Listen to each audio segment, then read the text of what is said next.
ایک دفعہ ایک شکاری نے جنگل سے ایک شیر کا بچہ پکڑا۔ بچہ بہت چھوٹا تھا اور اپنی ماں کا دودھ پیتا تھا۔ شکاری اسے اپنے گھر لے آیا۔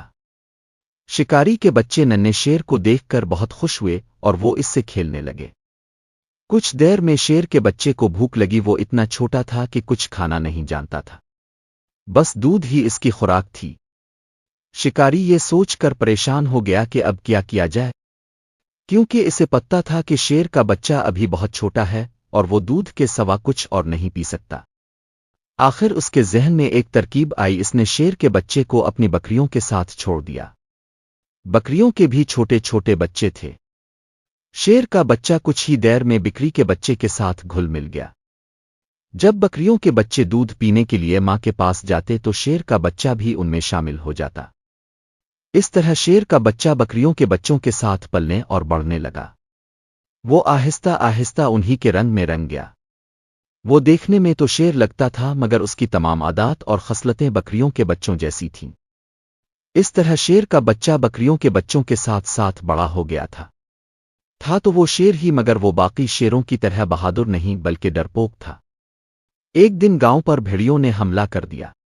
شکاری کا گھر چونکہ جنگل کے نزدیک تھا، اس لیے کچھ بھیڑیے شکاری کے گھر میں داخل ہو گئے۔ شکاری اس وقت کہیں گیا ہوا تھا، بھیڑیوں نے بکریوں کے بچوں پر حملہ کر دیا۔ اچانک ان کی نظر شیر پر پڑی تو وہ ڈر کر بھاگنے لگے، مگر جب انہوں نے دیکھا کہ شیر ان پر نہ تو غرا ہے اور نہ ہی حملہ کیا ہے تو ان کی ہمت بڑھ گئی اور انہوں نے بکریوں کے بچوں کو چیر پھاڑ دیا۔ شیر کا بچہ اگرچہ ایک بڑا شیر بن چکا تھا، مگر اس میں شیروں جیسی صلاحیتیں نہ ہونے کے برابر تھیں۔ وہ کھڑا سب کچھ دیکھتا رہا اور ان کا مقابلہ نہ کر سکا۔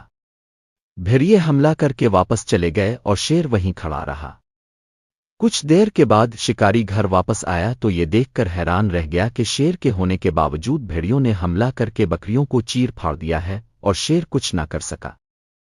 اسے بے حد صدمہ ہوا۔ اس نے تو یہ سوچ کر شیر کے بچے کو بکریوں کے بچوں کے ساتھ چھوڑا تھا کہ وہ مصیبت میں ان کے کام آئے گا، مگر وہ یہ نہیں جانتا تھا کہ بکریوں کے ساتھ رہتے رہتے اس کی اپنی صلاحیتیں ختم ہو چکی تھیں۔